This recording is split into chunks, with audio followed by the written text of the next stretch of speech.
Who is this கருப்பு?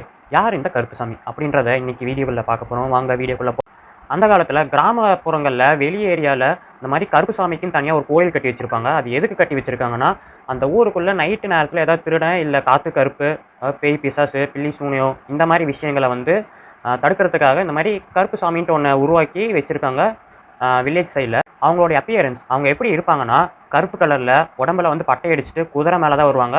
அப்புறமேல் பெரிய மீசை வச்சுக்கிட்டு கையில அருவாளோட இருப்பாங்க. ஸோ இப்படி தான் வந்து அவங்கள வந்து வர்ணிக்கிறாங்க இந்த கிராமப்புறங்கள்ல. சரி, இப்ப இந்த கருப்பு சாமின்றது எப்படி உருவானாங்க அப்படின்ற கதைய நம்ம பார்ப்போம்.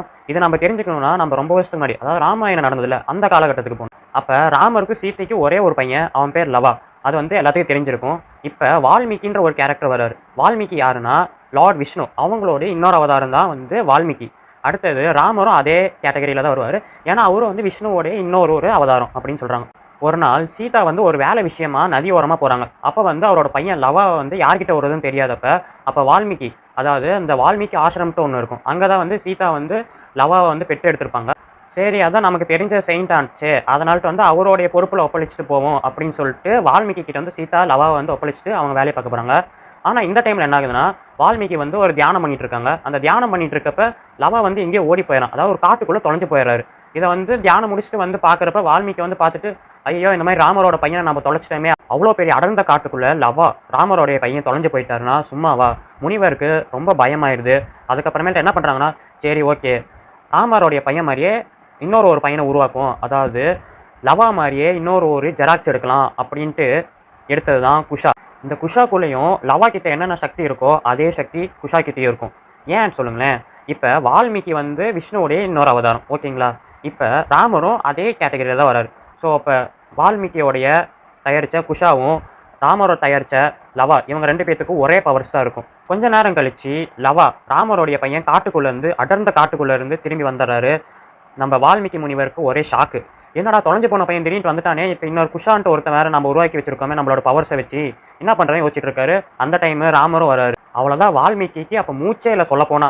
அப்ப ராமர் கால சுத்தி லவா, குஷா இவங்க 2 பேரும் சிங்கினி மிங்கினின்ட்டு ஆடிக்கிட்டே இருந்திருக்காய்ங்க. இதுல யாருடா நம்ம பையன் அப்படின்ட்டு ராமருக்கு ஒரு பெரிய கன்ஃப்யூஷன் இருந்திருக்கு. சரி, இது இப்படியே விட்டா இது வேலைக்கு ஆகாது அப்படின்னு தெரிஞ்சுக்கிட்டு அவர் வந்து நெருப்பு பரீட்சை வைக்கிறாரு. அதாவது ஒரு நெருப்பு ஆர்ச் மாரி ஒண்ணு உருவாக்கி அது ஃபுல்லா நெருப்பு தாங்க பாயும். அதுல வந்து அவரோட பையன் லவாவா இருந்தா வந்து உயிரோட இருப்பான். இதுவே வால்மீகி கண்டுபிடிச்ச, அதாவது தயாரிச்ச பையன் குஷாவா இருந்தா அவன் வந்து செத்து போயிருவான். இல்லன்னா ஏதாவது ஆயிரும் அப்படின்ட்டு ஒரு கணக்கு பண்ணி ராமர் வந்து இந்த விஷ பரீட்சைய வைக்கிறாரு. இந்த விஷ பரீட்சையில எப்படியோ வந்து லவா வந்து திரும்பி ரீகெயின் ஆயிறாரு. அந்த உடம்புக்கு வந்து எதுவுமே ஆகல. எப்படி புலி படத்துல வந்து விஜய் வந்து உள்ள பூந்து வந்தோனே அந்த நெருப்புல எந்த அஃபெக்ஷனும் ஆகாதோ, அந்த மாரி லவாவுக்கும் இந்த மாரி எந்த ஒரு விபத்தும் நடக்கல. அப்புறமேல் குஷா அவர வந்து அந்த ஆர்ச்சுக்குள்ள நடக்க விடுறாங்க. அவர நடக்க விட்டவனே அவர் வந்து அப்படியே கருப்பா ஆயிடுறாரு. பட் அவருக்கு உடம்புல உயிர் இருக்குது. இப்படிதான் வந்து கருப்புசாமி உருவாகுறாரு. ராமர் வந்து இந்த குஷாவ பார்த்துட்டு, சரி, இந்த மாரி எப்படியோ வந்து நீங்க 2 பேரும் ஒரே மாரி தான் இருக்கீங்க. உங்களுக்கு ஒரே திறமை தான் இருக்குது. பட் ஆனா ஒரு கண்டிஷனு. நீ வந்து இந்த மாரி என் கூட பையனால இருக்க முடியாது அப்படின்னு ராமர் வந்து ஒரு கண்டிஷன் வைக்கிறாரு. நீ அதுக்கு பதிலா வந்து இந்த மாரி வில்லேஜ் புறத்துல வந்து அவங்கள கட்டி காப்பாத்து.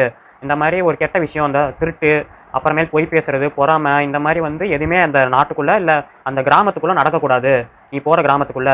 நீ வந்து ஒரு காவலனா இருக்கணும் அப்படின்னு சொல்லி ஆணையிடுறாரு ராமரு. குஷாவும் சரி, ராமர் வந்து சொல்ட்டாரு அப்படின்ற ஒரே காரணத்துக்காக அவரும் வந்து இந்த மாரி கருப்புசாமி ஆகுறாரு. ஸோ இது வந்து ஒரு பார்ட் ஆஃப் கதை தான். பட் இன்னும் ஒரு சில ஸ்டோரீஸ்ல என்ன சொல்றாங்கன்னா, ஒரு கிராமத்த சுத்தி காவக்காரங்கன்னு இருப்பாங்க. அவங்கலாம் வந்து இறந்து போயிட்டாங்கன்னா, அவங்க வந்து ஆவியா வந்து திரும்ப வந்து அவங்க தான் வந்து கருப்புசாமியா அந்த வில்லேஜ பாதுகாக்குறாங்க. அந்த கிராமத்த பாதுகாக்குறாங்க அப்படின்ற ஒரு கதை. இன்னும் ஒரு சில கதைகள் என்ன சொல்றாங்கன்னா, லார்ட் விஷ்ணு, விஷ்ணுவோடைய ரைட் ஹேண்ட்ல இருந்து வந்தவர் தான் வந்து கருப்புசாமி. இந்த மாரி மக்கள் வந்து விஷ்ணு கிட்ட இந்த மாரி வேண்டியிருக்காங்க. இந்த மாரி நெறைய காத்து, கருப்பு, இந்த மாரி பில்லி, சூனியம் இந்த மாரி நெறைய வந்து எங்க கிராமத்தில பரவிருச்சு. திருட்டு, நெறையா பொய் சொல்றது, இந்த மாரி வஞ்சகம், இந்த மாரி பல விஷயங்கள் பெருகிட்டு வருது. இத வந்து எங்க ஊருக்குள்ள தடுக்கணும் அப்படின்றதுக்காக விஷ்ணு கிட்ட வேண்டுறாங்க. அந்த வேண்டுதல்ல நிறைவேத்துற விதமா தான் வந்து கருப்புசாமின்றவங்க ஒரு அவதாரத்த அனுப்பிச்சு வச்சதா ஒரு கதையும் இருக்குது. இந்த வீடியோ முடிக்கிறதுக்கு முன்னாடி நான் கேட்கணுன்ற ஒரே ஒரு கேள்வி என்னன்னா, கருப்புசாமின்றத விஷ்ணுவோடைய அவதாரமா? இல்ல வந்து மனுஷங்களா உருவாக்குன ஒரு விஷயமா? இதுதான் என்னோட கேள்வி. கமெண்ட் செக்ஷன்ல சொல்லிருங்க. Until then by.